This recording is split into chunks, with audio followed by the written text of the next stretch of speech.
lawanlah ia supaya ia lari daripadamu. Jadi di saat hari ini juga engkau mampu mengoyakkan pekerjaan mereka, namun esok dia mampu untuk merongrong hati dan pikiranmu, maka engkau akan diinjak-injak olehnya. Bahkan dia akan kembali mengoyak segala apa yang telah engkau kerjakan di dalam Elohim. Persekutuanmu dia koyak, hubunganmu dia koyak, karena dengan marah saja engkau telah melanggar seluruh hukum Taurat. Artinya dengan marah saja engkau telah membatalkan segala apa perbuatan baik yang telah engkau kerjakan. Marah, kesal, tersinggung, jengkel sama saja, ya. Itulah kudusnya Elohim, supaya kita tidak bermain-main, supaya kita tidak menganggap sepi kekayaan kemurahan Elohim, supaya kita tidak menganggap sepele. Jangan kamu memberikan barang yang kudus kepada anjing, dan jangan kamu melemparkan mutiaramu kepada babi, supaya jangan diinjak-injaknya dengan kakinya, lalu ia berbalik mengoyak kamu. Ini berbicara pelanggaran, ini berbicara dosa. Bukan seperti kebanyakan pengajaran-pengajaran yang mengatakan, ya, gak usah kita beritakan firman ini, toh mereka menolak. Bukan itu artinya. Karena kita harus tetap memberitakan kebenaran, baik mereka mendengar atau tidak. Demikian firman Tuhan, ya. Jadi arti daripada ayat ini, tubuh, roh, dan jiwa kita adalah barang yang kudus di hadapan Elohim. Jadi jangan berikan ini kepada anjing dan babi, kepada iblis, kepada kejahatan, kepada dosa, supaya dia tidak menginjak-injak dan mengoyak kita. Karena di saat satu kesalahan bersemayam di dalam tubuh kita, maka langsung mencemari seluruh tubuh kita, mencemari seluruh hidup kita. Itulah kudusnya Elohim, supaya kita mengerti kalau tujuan kita surga, maka berjuang melawan hati, berjuang harus menang. Sesakit apapun itu yang kau dengar, sesakit apapun itu yang kau derita, berjuang.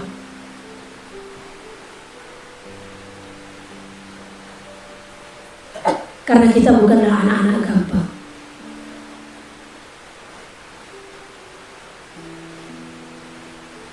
Mau berapa kali lagi Elohim akan selalu mengingatkan kita. Sadarlah dan berjaga-jagalah. Jadi ingat, sekali lagi, jangan kita memberikan barang yang kudus kepada dosa, kepada kesalahan, supaya kesalahan itu tidak menginjak-injak kita. Yang ada, iblis itu angkat bendera. Finally, katanya, akhirnya.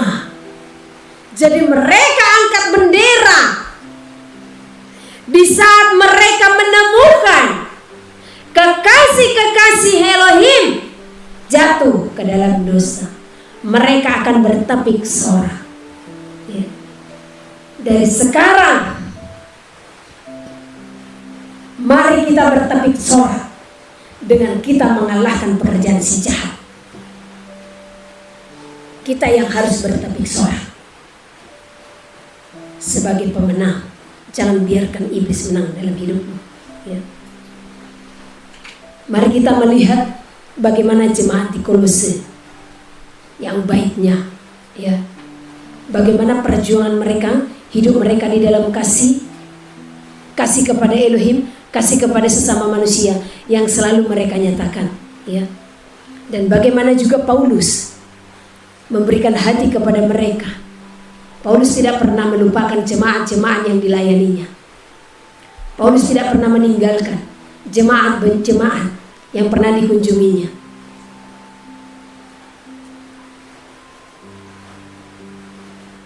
Jadi di dalam setiap wilayah mereka selalu menempatkan penanggung jawab untuk melihat perkembangan pertumbuhan para jemaat, ya. Dan setiap waktu mereka akan mendengar bagaimana pertumbuhan iman daripada jemaat-jemaat yang mereka layani. Jadi marilah pertumbuhan iman kita semakin teguh di dalam Elohim, ya. Kita baca dari ayat 9. Sebab itu sejak waktu kami mendengarnya. Siapa ini? Ya. Paulus, ya. Kami tidak berhenti-henti berdoa untuk kamu. Kami meminta supaya kamu menerima segala hikmat dan pengertian yang benar untuk mengetahui kehendak Elohim dengan sempurna, sehingga hidupmu layak di hadapannya serta berkenan kepadanya dalam segala hal.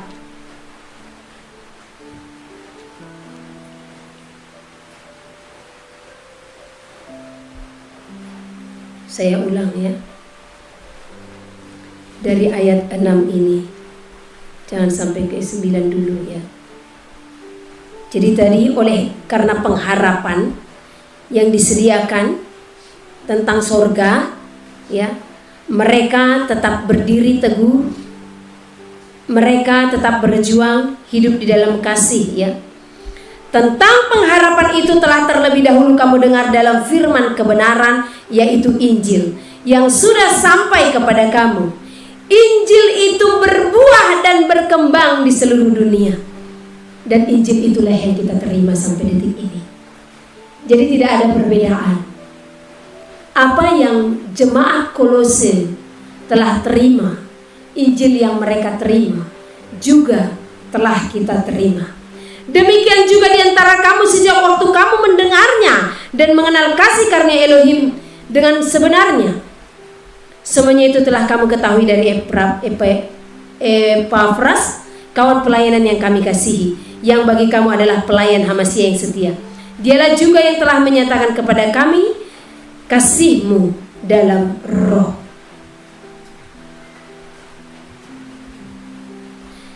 Sebab itu sejak waktu kami mendengarnya, kami tiada berhenti-henti berdoa untuk kamu. Kami meminta supaya kamu menerima segala hikmat dan pengertian yang benar untuk mengetahui kehendak Elohim dengan sempurna, sehingga hidupmu layak di hadapannya serta berkenan kepadanya dalam segala hal. Setiap hamba Elohim yang benar-benar diurapi akan selalu berdoa dan memohon kepada Elohim untuk keselamatan jiwa-jiwa, untuk keselamatan orang-orang yang dilayaninya. Bagaimana setiap jemaat agar berkenan di hadapan Elohim dalam segala hal. Dan kamu memberi buah dalam segala pekerjaan yang baik dan bertumbuh dalam pengetahuan yang benar tentang Elohim. Jadi di sini kita yang sudah bertumbuh, janganlah dulu bertumbuh, ya. Hari ini janganlah dulu saya sampaikan kata bertumbuh, berjuang dulu, ya. Tetapi kita yang sudah menerima pengetahuan yang benar tentang Elohim, sebaiknya kita harus memberi buah yang baik, ya, melalui segala pekerjaan-pekerjaan dalam kehidupan kita. Apapun yang kita lakukan, tunjukkanlah kalau kita adalah orang-orang yang telah mendapatkan, menerima Injil dan kebenaran yang daripada Elohim, dan dikuatkan dengan segala kekuatan oleh kuasa kemuliaannya untuk menanggung segala sesuatu dengan tekun dan sabar. Luar biasa doa Paulus, permohonannya agar setiap jemaat-jemaat yang dilayaninya, ya, dikuatkan dengan segala kekuatan oleh kuasa kemuliaan untuk menanggung segala sesuatu dengan tekun dan sabar. Saya sampaikan kepada kita semua, penderitaan yang kita alami ya tidaklah lebih besar dari penderitaan yang mereka alami.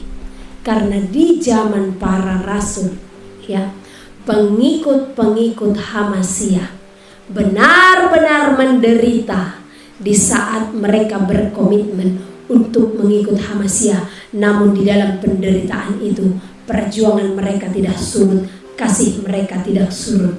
Kita di zaman ini, perjuangan iman kita sudah ada hak yang melindungi. Jadi sebenarnya penderitaan kita sesungguhnya bisa disebut bukan penderitaan. Karena seberapalah yang kita alami, seberapalah yang kita derita. Coba saudara cek diri saudara. Apa-apa saja derita yang telah saudara alami di saat mengikut Hamasyah. Ditinggalkan saudara masih biasa, belum terlalu sakit ya. Meninggalkan pekerjaan masih biasa ya, masih tetap bisa makan. Ditinggalkan orang tua masih biasa, masih ada saudara seiman ya. Adakah di antara saudara yang sudah mengalami penderitaan badan di saat mengikut Hamasyah? Adakah engkau pernah dilempari? Adakah engkau pernah dikejar-kejar? Belum ya. Namun sekiranya itu pun terjadi di hadapanmu suatu hari nanti, janganlah pernah surut imanmu, janganlah pernah tawar hatimu, janganlah pernah kecil kekuatanmu, namun tetaplah berjuang. Karena demikianlah telah dikaruniakan kepadamu. Sebab kepadamu dikaruniakan bukan hanya percaya saja, tetapi untuk menderita bersama-sama dengan Hamasyah. Berbahagialah orang yang masuk ke dalam penderitaan Hamasyah.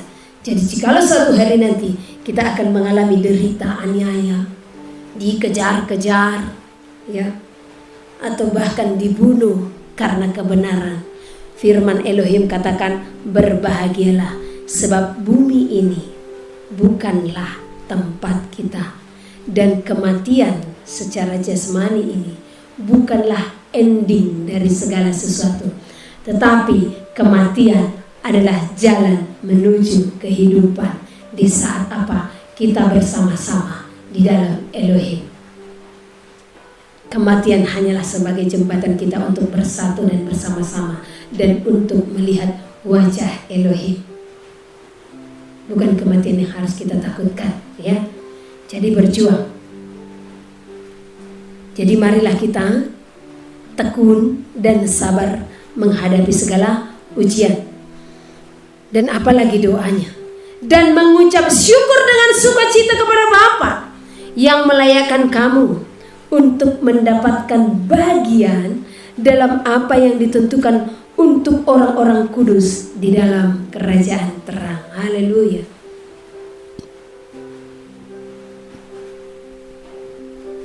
Jadi marilah kita mengucap syukur. Karena kita dilayakkan untuk mendapat bagian dalam kerajaan terang. Dan kerajaan terang ini ditentukan kepada orang-orang kudus. Kuduslah sebab Elohim adalah kudus, dan hanya orang yang kuduslah yang akan melihat Elohim. Ia telah melepaskan kita dari kuasa kegelapan dan memindahkan kita ke dalam kerajaan anaknya yang kekasih. Di dalam Dia kita memiliki penebusan kita, yaitu pengampunan dosa. Inilah pengucapan syukur kita terbesar di hadapan Elohim, yaitu pengampunan dosa. Dan itu juga kabar sukacita bagi kita, sekalipun kita melakukan kesalahan, Sesungguhnya Tuhan Elohim masih menyatakan pengampunan. Hanya berjuanglah, sebab di dalam pengampunan di sana ada perjuangan yang harus kita kerjakan, yaitu keselamatan. Di dalam mengerjakan keselamatan, jangan pernah surut, tetapi tekunlah dan bersabar, supaya kita menjadi tahan uji, supaya kita menjadi pemenang. Demikian renungan kita pada sore hari ini. Dan di sini juga saya akan menyampaikan, ini sebenarnya kurang waktu bagi kita bersama untuk mendengarkan semua ini, karena ini pun saya catat dari rekaman ya beberapa hari lalu di saat berdoa dan belum selesai. Namun titik-titik besarnya saya sampaikan dulu supaya tidak terlambat ya. Ini tanggal, lupalah, beberapa hari lalu ini ceritanya ya. Jadi ini di saat kita berdoa, di saat ibadah pagi kalau tidak salah ini ya. Ibadah pagi di sini setiap jam 6. Ya. Jadi di saat berdoa, sudah masuk firman kalau tidak salah ini kepenuhan ya. Jadi Elohim memberikan satu penglihatan besar. Nah, beberapa hari lalu itu kemarin saya sudah posting di sosial media bagaimana pesan-pesan Elohim ya. Dan tetap kita berharap kepada Elohim untuk membujuk hatinya. Ya, untuk membujuk hatinya, kita tetap berjuang untuk membujuk hati Elohim agar segala itu dihalaukan daripada kita. Ya. Nah, namun beberapa hari setelahnya, setelah nubuatan itu diberikan, saya diberikan penglihatan besar, ya, di mana dalam penglihatan itu ada air yang meluap, ya. Saya tidak tahu di mana, tetapi air yang meluap itu intinya, ya. Dan beberapa getaran-getaran itu Elohim perlihatkan. Sebenarnya ada kota-kota yang ditunjukkan ya. Hanya saya tidak terlalu tahu tepatnya itu di mana. Nah, namun ada penglihatan terakhir yang Elohim tunjukkan itu air itu jelas saya kenal tempat itu ya.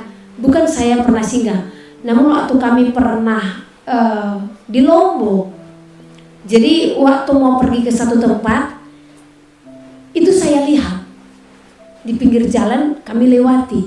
Nah, itu penglihatan yang Elohim tunjukkan, salah satunya ya. Hanya itu daerah yang saya lihat dengan jelas dan saya kenal karena saya pernah lihat tempat itu. Jadi saya katakan itu seperti di Lombok ya. Nah, itu setelah penglihatan air yang meluap. Ingat, penglihatan itu diberikan bukan hanya satu wilayah, namun ada satu wilayah yang benar-benar saya kenal, yaitu Lombok ya. Dan saat itu Elohim berfirman, akan ada gelombang besar yang akan terjadi. Nah, di sini saya meminta saudara-saudara terkasih di dalam nama Elohim untuk tetap berdoa dan berjaga-jaga agar setiap wilayah-wilayah yang disebutkan nanti, yang saya sebutkan nanti, ya, berdoa supaya itu diluputkan, ya. Berdoa bagi Nias, Sibolga dan Barus. Berdoa juga bagi Tarutung. Inilah dulu yang dekat, ya. Dan terlebih berulang kali Elohim juga sampaikan berdoa untuk Banten dan Lampung. Berdoa juga untuk Lubuk Linggau. Saya tidak tahu di daerah mana, tetapi kemarin kami search di Palembang ya. Berdoa juga untuk Lombok dan Bali. Berdoa juga untuk Sulawesi Utara dan Sulawesi Tenggara. Dan kemudian berdoa untuk Bogor. dan Jawa Barat. Sebenarnya Bogor bagian dari Jawa Barat ya. Saya minta konfirmasi juga ya tentang Bogor. Dan Elohim juga menunjukkan gunung-gunung berapi yang sedang aktif ya. Nah, jadi gunung-gunung berapi ini ditunjukkan dia seperti kita memasak air ya, sudah mulai mendidih ya. Nah, artinya akan ada gunung-gunung berapi yang akan meletus, hanya kita tidak tahu kapan. Jadi ingat, semua nubuatan ini waktunya hanya Elohim yang tahu. Kalau itu terjadi, satu contoh, 1 bulan yang akan datang, atau bulan ini, atau tahun depan, atau 10 tahun yang akan datang, tidak ada yang tahu ya. Hanya Elohim yang tahu. Jadi jangan kita menentukan hari, bulan, tahun tentang hal-hal yang demikian ya. Saya tidak tahu, kepada beberapa orang Elohim berikan, kalau kepada saya sendiri tidak ya. Jadi Elohim menunjukkan gunung-gunung berapi yang sedang aktif. Salah satunya ya Gunung Salak, Gunung Krakatau dan anak Krakatau ya. Ini supaya tetap didoakan. Bahkan Elohim memperlihatkan tentang Krakatau dan anak Krakatau. Kalau ini benar-benar meletus, Jawa harus berdoa ya. Pulau Jawa harus berdoa. Jadi tetap berjaga-jaga. Elohim berfirman, gunung-gunung akan meletus, gempa bumi akan terjadi, tanah longsor di mana-mana, air akan meluap, jalan-jalanmu akan terbelah. Segala sesuatu akan terjadi akan seluruh bumi ini. Akan ada badai di mana-mana. Badai topan akan terjadi di beberapa wilayah di penjuru bumi. Hal-hal yang telah Elohim sampaikan bukanlah hal yang harus kita abaikan dan sepelekan.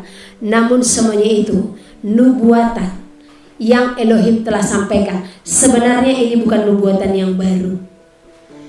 Di zaman para nabi ini telah disampaikan. Hanya di akhir zaman ini semua diungkapkan kembali untuk mengingatkan kita kembali, menyadarkan kita kembali, supaya kita tidak tertidur, supaya kita tidak terlelap jikalau harinya sudah akan tiba, supaya setiap anak-anak Elohim tetap berjaga-jaga dan melihat segala tanda ya.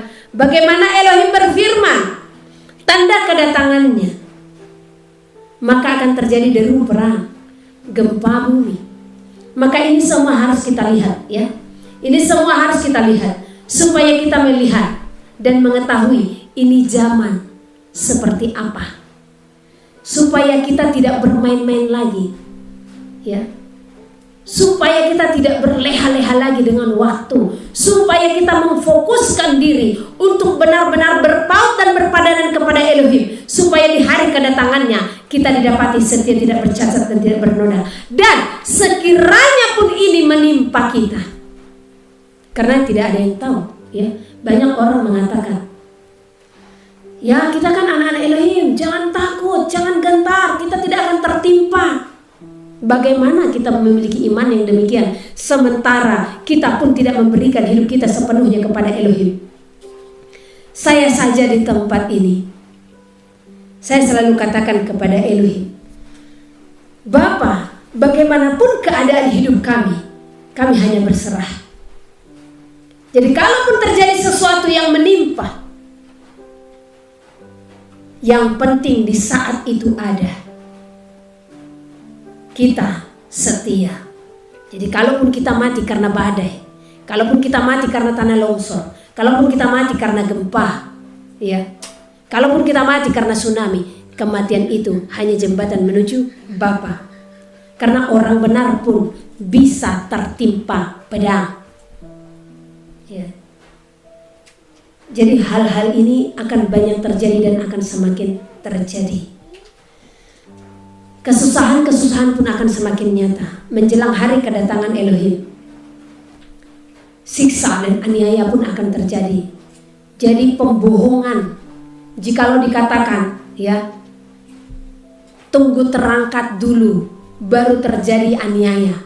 Ini namanya pembohongan, penipuan besar-besaran yang menyesatkan umat Tuhan, sehingga jadinya umat Tuhan itu berleha-leha. Karena banyak umat Tuhan kalau kita beritakan ini, ya kan tunggu Tuhan datang dulu, tunggu terangkat dulu baru terjadi segala sesuatu.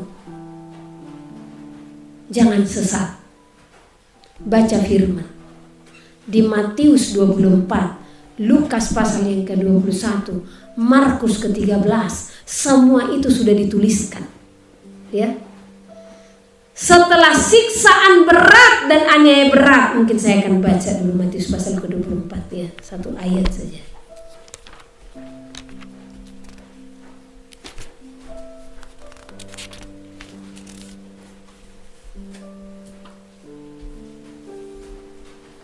Matius pasal yang ke-24 ayat yang ke-29. Di sini perikopnya. Kedatangan anak manusia perumpamaan tentang pohon ara. Segera sesudah siksaan pada masa itu. Segera sesudah siksaan.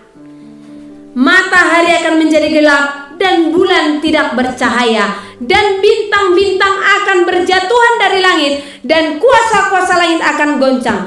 Pada waktu itu akan tampak tanda anak manusia di langit, dan semua bangsa di bumi akan meratap, dan mereka akan melihat anak manusia itu datang di atas awan-awan di langit dengan segala kekuasaan dan kemuliaannya.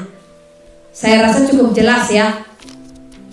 Bagaimana firman Elohim menyatakan ya, segera sesudah siksaan pada masa itu barulah anak manusia itu datang di atas awan-awan.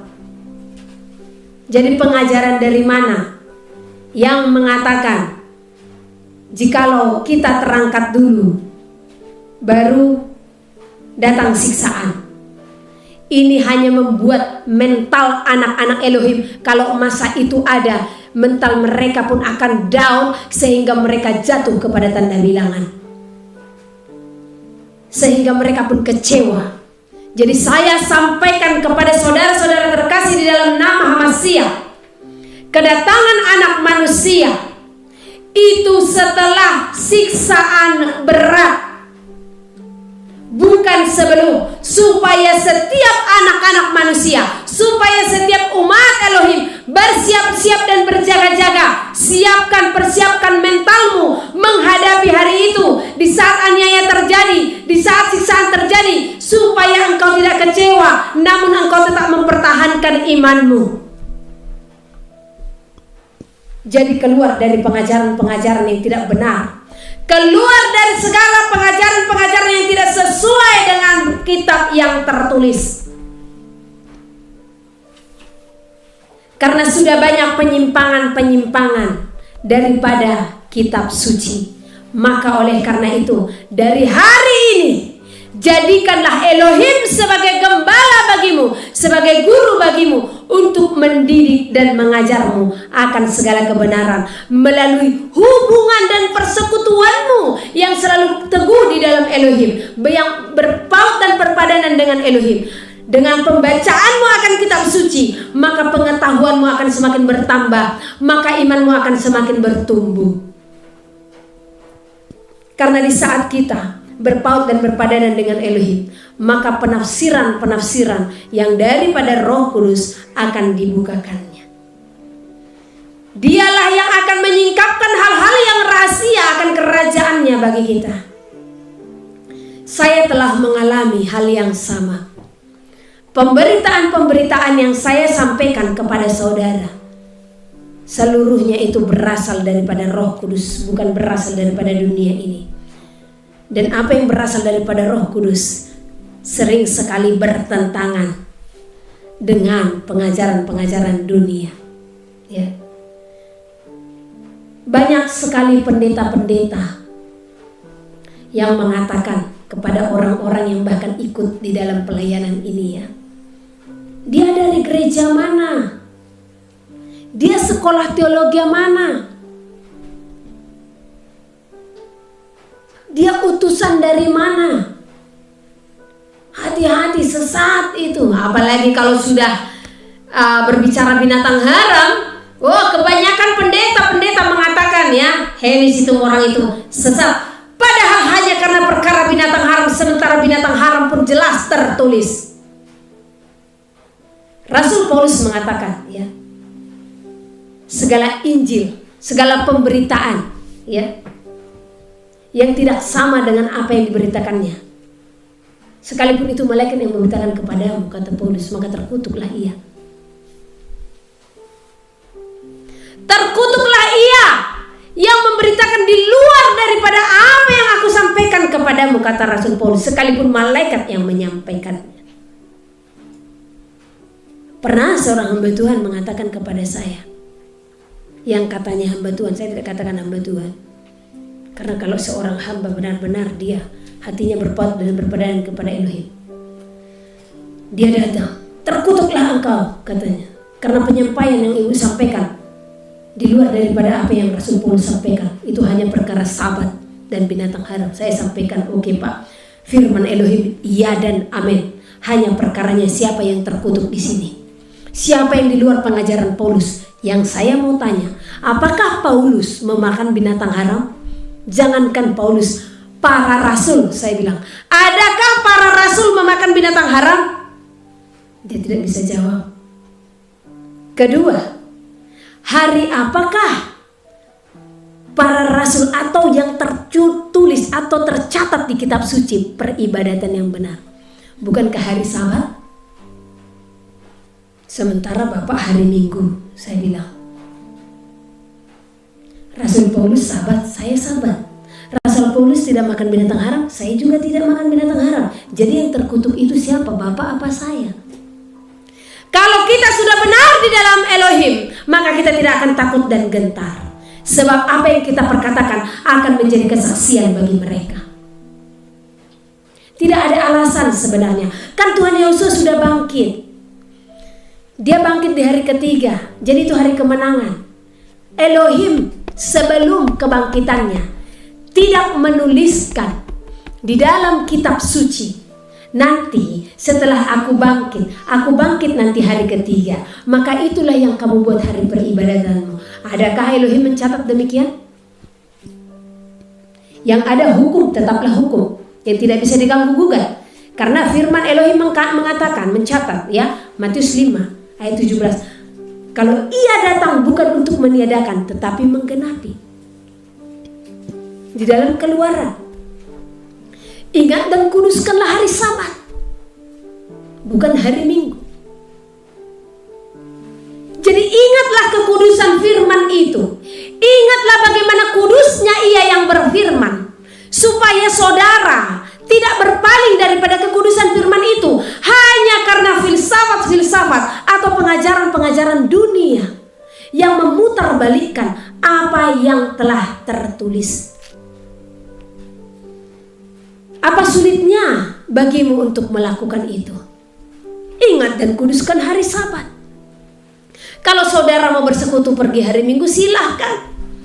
Dan banyak orang mengatakan ya, para rasul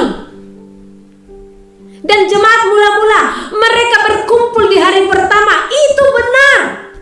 Tetapi adakah tertulis mereka berkumpul dan beribadah di hari pertama? Dikatakan mereka berkumpul di hari yang pertama dan memecah-mecah roti. Di dalam sukacitanya mereka, setelah hari Sabat, hari peribadatan, mereka berkumpul di hari pertama untuk apa? Bersukacita, untuk saling sharing. Karena peribadatan itu hari yang khusus ya. Tidak ada ceritanya cengkrama-cengkrama ria di sana. Itu murni peribadatan. Ibadah yang kudus di hadapan Tuhan. Itu murni memuji dan menyembah Elohim. Tidak ada memecah-mecah roti di sana. Tetapi perkataan memecah roti itu adalah membagi-bagikan firman. Ya, yang ada di sana apa? Pemberitaan daripada firman Tuhan. Tetapi di hari pertama, karena itulah hari bisa berkumpul-kumpul, bersekutu, ya, bukan di hari Sabat, ya. Di hari pertama itu, para jemaat mula-mula mereka berkumpul, mereka memecah-mecah roti. Artinya apa? Mereka berkumpul untuk saling sharing-sharing dan mereka pun makan bersama. Itulah di hari pertama itu, tidak dikatakan mereka beribadah, tetapi mereka berkumpul dan bersekutu. Mereka saling berbicara, saling bersepakat. Ya, jadi jangan pernah merubah firman dengan filsafat manusia. Nanti Elohim akan tuntut pertanggungjawaban daripadamu. Sekarang cukup sesungguhnya saudara cari tahu kenapa sih hari peribadatan jatuh kepada hari Minggu, yang seharusnya ini hal yang penting untuk saudara selidiki sejarahnya. Jangan memperalat kebangkitannya hari Minggu, jangan memperalat hari perkumpulan yang dilakukan jemaat mula-mula di hari pertama. Itu bukan firman yang mengatakan kalau sudah berkumpul di hari pertama, kalau sudah bangkit di hari yang ketiga, maka di sanalah kalian bisa beribadah. Tidak ada firman yang mengatakan demikian. Hukum, ketetapan, peraturan, dan perintah itu adalah tetap. Dan Musa menyampaikan kepada bangsa Israel dan keturunan-keturunannya supaya hukum, ketetapan, perintah, dan peraturan inilah yang menjadi tanda di dahi dan di lengan yang harus diberitakan kepada seluruh keturunan-keturunan bangsa Israel. Jadi tidak ada diganggu-gugat, tidak dirubah, tetapi digenapi. Ya. Jadi kalau ada pertanyaan mengatakan, ya, dari gereja mana? Saya akan balik bertanya, apakah di dalam penghakiman Elohim akan bertanya, kamu dari gereja mana? Adakah pertanyaan demikian? Tidak. Bahkan dengan kotak-kotak yang telah dibuat oleh manusia, umat Tuhan, umat Elohim semakin terpecah belah. Karena apa? Yang satu mengatakan kami yang benar, yang satu mengatakan demikian. Terpecah belah. Coba saya mau tanya kembali, gereja siapakah mereknya, ya? Karena gereja itu artinya adalah orang yang dibawa keluar dari kegelapan, ya. Merek gereja siapakah nantinya yang akan dikatakan Tuhan sebagai pemenang? Siapa yang berani angkat tangan? Siapa yang berani tunjukkan apakah merek gerejamu ini yang benar-benar membawa orang ke sorga? Jangan sampai seperti yang saya temukan, ada itu pernah saya lewat, ya, ada tulisan. Nah, ini juga perlu dipertanyakan, ya. Itu di daerah Sumatera itu. Kami pernah lewat, saya melihat ada spanduk besar, ya, pembawa orang ke sorga. Katanya terlalu berani ini, ya. Nah, jadi bukan ukuran merek gereja, tetapi ukuran daripada perkenanan Tuhan. Siapa yang layak menjadi pemenang adalah buah yang ada dalam diri saudara. Seberapa besar kita melakukan firman Elohim, ya. Karena banyak juga yang mengatakan, Bu, kan kalau nggak ke gereja nggak masuk surga. Di mana tertulis? Tetapi datanglah ke bait suci untuk bersekutu, untuk berdoa, untuk menyembah Elohim. Hanya sekarang sudah kotak-kotak semua, saya katakan.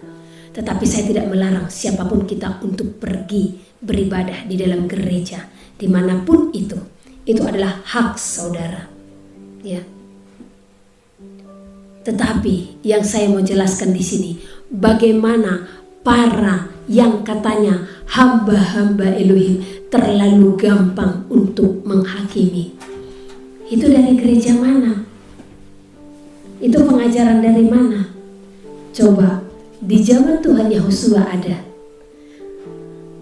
Di bait suci pimpinan siapakah dia terlibat pelayanan? Ada enggak? Ada enggak dia terlibat di dalam satu bait suci, baik di Yerusalem ya, atau di kota-kota, di Bethlehem, di Judea, di mana? Ada enggak dia pelayanannya tetap di satu tempat? Ada?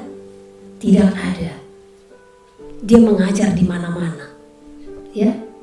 Ada enggak dia sekolah? Bahkan para imam mengatakan, siapa anak itu?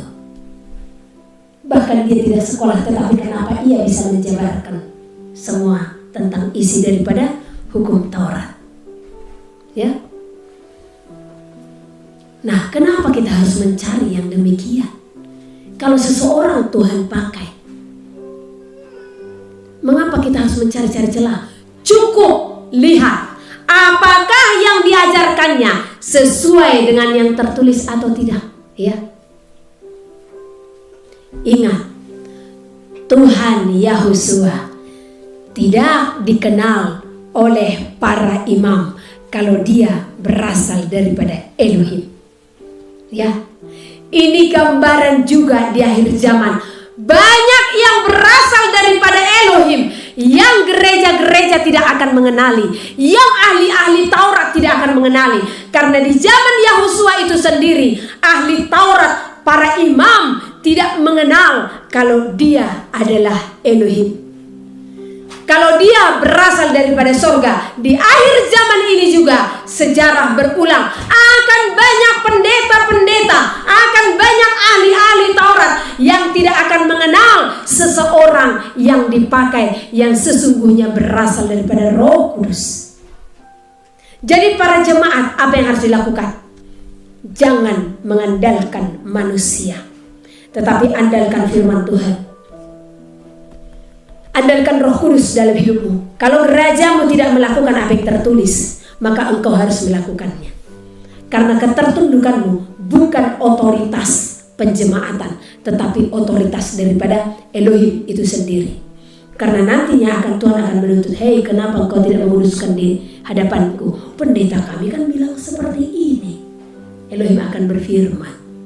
Ya, ini hanya ilustrasi ya. Bukankah aku berfirman, terkutuklah engkau yang mengandalkan manusia? Bukankah pendetamu manusia? Bukankah seharusnya engkau mengandalkan aku sebagai imam besar bagimu? Bukankah seharusnya engkau mengandalkan aku sebagai gembala agung dan guru agung bagimu? Bagaimana engkau mengandalkan aku? Baca firmanku. Bukankah aku telah menuliskannya? Hanya karena pendetamu bilang, oh udah bisa ini, binatang haram ini, oh udah dikuduskan. Bagaimana caranya dikuduskan? Ya. Tapi hanya karena perkataan pendetamu, engkau pun terjerat, maka engkau pun bersama-sama dengannya. Bisa saja, bisa. Ya. Makanya andalkan Elohim. Cukup tanyakan kepada gembalamu. Gembala saya dulu itu lebih luar biasa penyesatannya, saya katakan. Kenapa? Ada salah satu, saya tanya, Pak, saya mau tanya, iya, sebenarnya tentang binatang haram ini bagaimana? Oh, kalau itu memang Mak Rahel, katanya. Ini dosen loh, ya, bahkan dia dosen di tempat yang bahkan ya tidak memakan binatang haram lagi. Karena biasanya pengajaran yang sudah memanggil nama yang benar tidak makan binatang haram lagi. Herannya saya, dia masih makan binatang haram. Dan orang-orang yang PKL di tempatnya, yang dari sekolah teologi itu, ikut juga makan binatang haram. Ya, jadi saya tanya, Pak, sebenarnya binatang haram ini gimana? Bisa dimakan atau tidak? Ya, sebenarnya tidak, Mak Rahel, katanya. Nah terus, tapi memang hanya ini yang belum bisa aku lakukan. Coba, itu perkataan seorang gembala loh. Saya bilang, wow, ngeri sekali Bapak. Bagaimana pertanggungjawaban Bapak nanti di depan Tuhan atas jemaat-jemaat yang Bapak layani? Coba, ya. Dia sendiri mengaku itu firman, tetapi dia sendiri belum bisa katanya. Apa yang bekerja? Iblis. Makanya kalau tidak bisa menguasai hasrat, percaya akan banyak dalih yang akan mereka katakan untuk menghalalkan ini. Ya. Jadi saya sampaikan kepada saudara, kalau binatang haram, tidak ada firman tercatat untuk menghalalkannya. Tidak ada. Manusia saja yang salah menafsirkan tulisan Paulus. Ya, bahkan tulisan Paulus banyak yang salah menafsirkan sehingga itu menjadi kebinasaan bagi mereka. Itu ada tertulis itu. Saya lupa ayatnya. Mungkin nanti Nul akan kasih tahu. Kalau nggak salah di mana itu Nul? 1 Petrus ya. Ya. Jadi mereka memutarbalikkan tulisan Paulus itu sehingga itu menjadi kebinasaan bagi mereka. Ya. Karena tulisan Pauluslah yang diangkat untuk menghalalkan binatang haram, sementara tulisan-tulisan Paulus itu tidak ada hubungannya dengan binatang haram. Ya. Kalau Ibu Heni menyampaikan pemberitaan, ujung-ujungnya binatang haram. Beberapa waktu lalu ada yang tanya, kenapa sih Bu begitu spesifiknya? Karena memang itu bagian saya. Ya, binatang haram. Karena ini teramat penting. Ya, karena ini adalah hal kecil, hal yang sepele. Ya, jadi jangan heran kalau satu contoh ada pendeta yang mengatakan hati-hati, ingat. Para imam juga mengatakan hal itu kepada para orang Israel, mengingatkan mereka supaya tidak percaya kepada Yahusua HaMasiah. Ya, hati-hati nabi palsu katanya. Mereka bahkan mengkumandangkan ya, kalau ada nabi palsu supaya berhati-hati. Mereka mengisyaratkan itu kepada jemaat hanya karena apa? Tuhan Yesus sudah ada dan mengajar. Ya, jadi di zaman ini juga akan ada yang Elohim pakai, yang orang kecil, sama seperti Yahusua yang hanya tukang kayu. Ya, jadi di akhir zaman juga banyak tukang-tukang yang akan Elohim pakai, termasuk tukang jahit. Ya, saya. Akan banyak tukang-tukang yang akan Tuhan pakai untuk sebagai alatnya untuk pemberitaan firman-Nya. Dan jangan heran kalau banyak yang katanya pendeta-pendeta sekolah-sekolah teologi mengatakan hati-hati nabi palsu, penyesat-penyesat. Saya senyum-senyum aja kalau saya mendengar hal demikian. Karena apa? Coba saudara ulang, tonton film ya, Tuhan Yahusua. Ini kami sedang menontonnya itu karena ada sesi-sesinya ya. Saya tersenyum-senyum aja. Dalam hati saya bilang, Bapak, zaman dahulu saja para imam ahli Taurat sudah mengumumkan, mereka yang di bait suci loh, mereka yang memegang ini ya. Apa yang mereka pegang? Kitab suci. Tetapi di saat Tuhan Yesus datang, pemegang kitab suci ini yang menghimbaukan supaya bangsa Israel hati-hati dengan nabi palsu, karena mereka mengatakan Tuhan Yesus sebagai nabi palsu, pengajar palsu. Ya, jadi di akhir zaman ini saya bilang sama Elohim, Bapak, di akhir zaman ini pun terjadi demikian. Banyak yang engkau pakai, orang-orang kecil yang bahkan tidak sekolah teologi. Para gembala pun, ahli-ahli Taurat akan berbondong-bondong, hati-hati mengatakan itu kepada jemaat-jemaatnya. Jadi para jemaat-jemaat, jangan karena perkataan-perkataan demikian engkau pun terkecoh.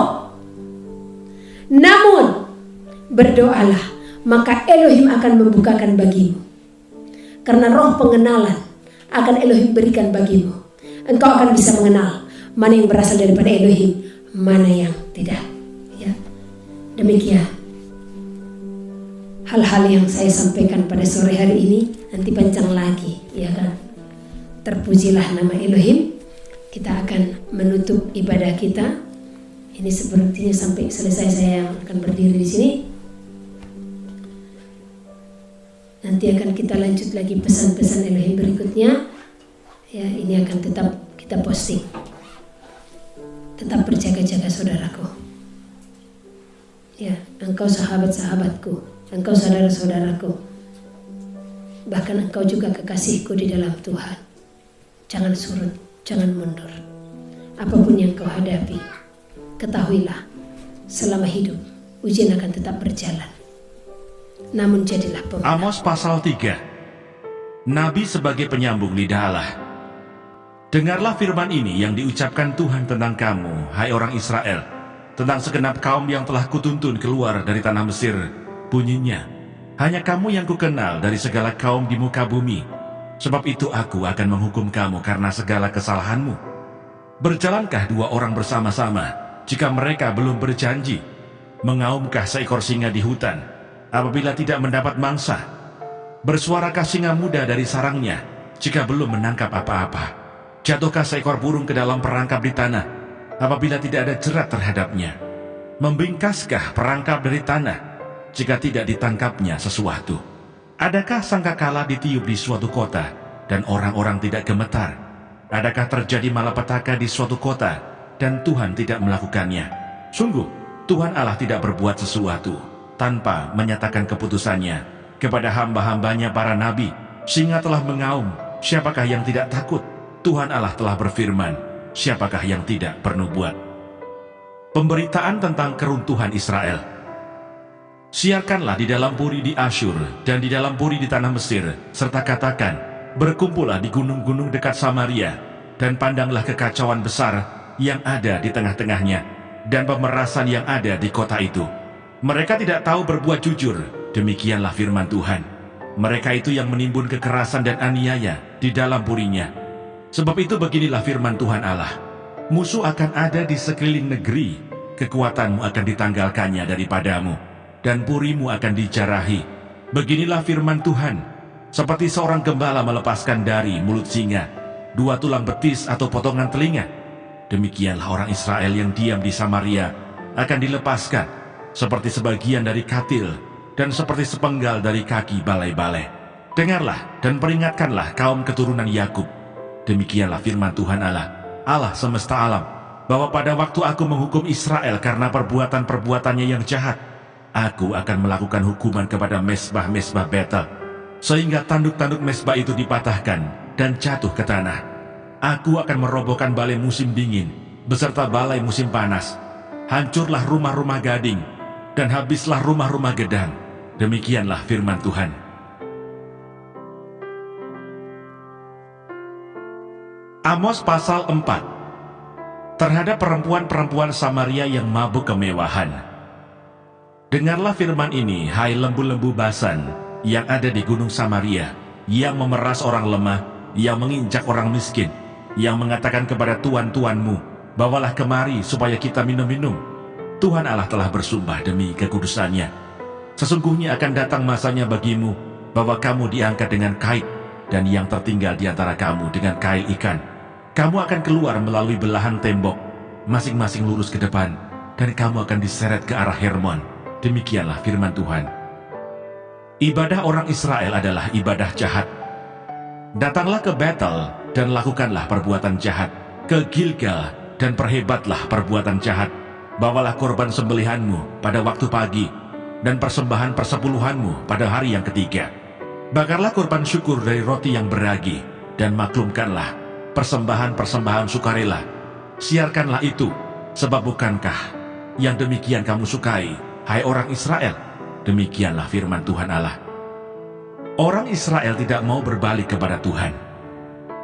Sekalipun aku ini telah memberi kepadamu gigi yang tidak disentuh makanan di segala kotamu, dan kekurangan roti di segala tempat kediamanmu, namun kamu tidak berbalik kepadaku. Demikianlah firman Tuhan. Aku pun telah menahan hujan daripadamu. Ketika 3 bulan lagi sebelum panen, aku menurunkan hujan ke atas kota yang satu, dan tidak menurunkan hujan ke atas kota yang lain. Ladang yang satu kehujanan, dan ladang yang tidak kena hujan menjadi kering.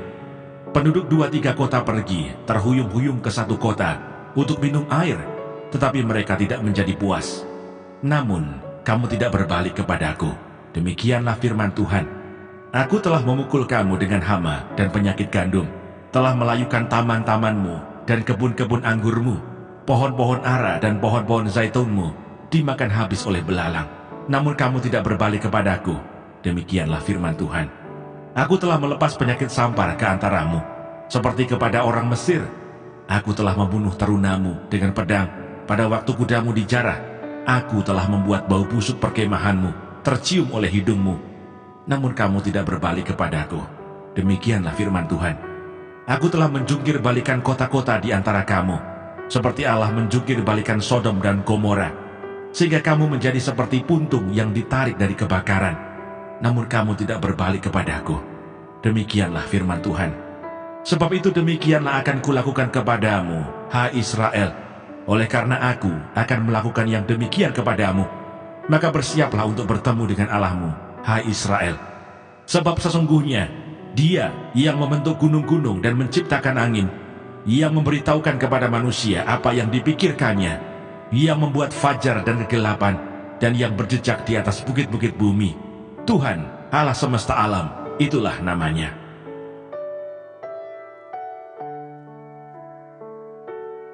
Amos pasal 5. Ratapan tentang Israel. Dengarlah perkataan ini yang kuucapkan tentang kamu sebagai ratapan, hai kaum Israel. Telah rebah, tidak akan bangkit-bangkit lagi anak darah Israel, terkapar di atas tanahnya, tidak ada yang membangkitkannya. Sebab beginilah firman Tuhan Allah kepada kaum Israel. Kota yang maju berperang dengan 1000 orang, daripadanya akan tersisa 100 orang. Dan yang maju berperang dengan 100 orang, daripadanya akan tersisa 10 orang.